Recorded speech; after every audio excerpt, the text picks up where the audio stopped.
Greetings, everyone. Brett here with Hammerhead Model Making, and this is going to be the first episode in my new nostalgic review series. And today we're going to be taking a look at the AMT A-20 series of kits.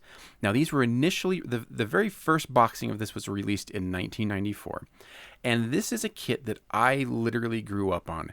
And some of my very earliest model making memories is of one of these kits.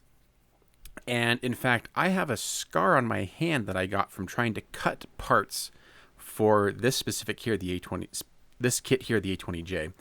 And so I have a long history with this kit. I love the design of the A20. I think it's a great looking airplane. It's small, it's simple, it's got big engines.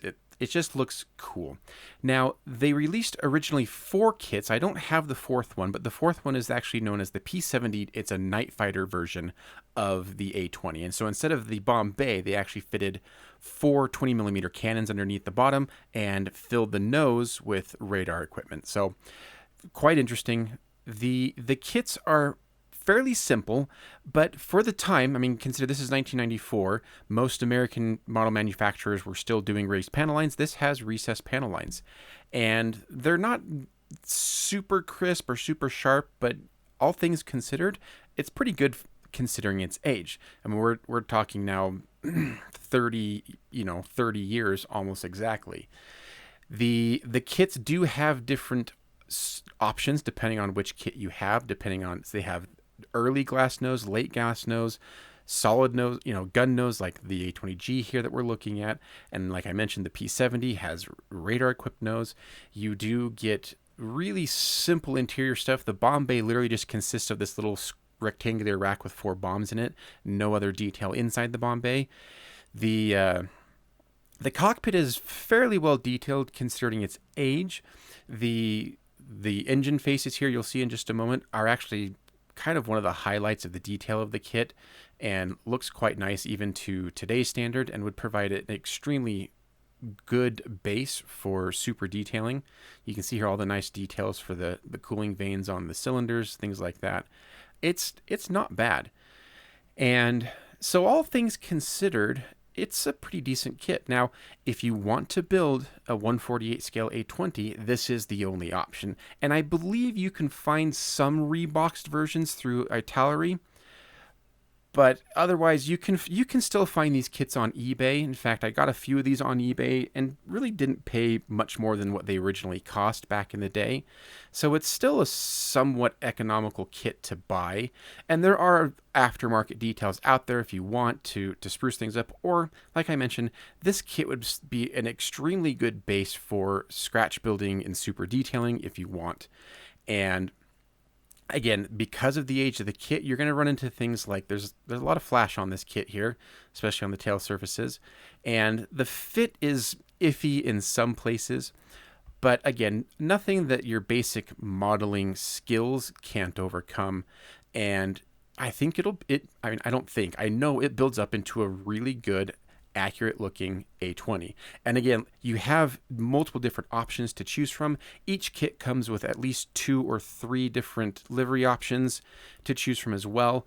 And there's different, you get US versions. There's I think there's a boxing that has French decals, there's boxing that has British decals, so you do get quite a few options.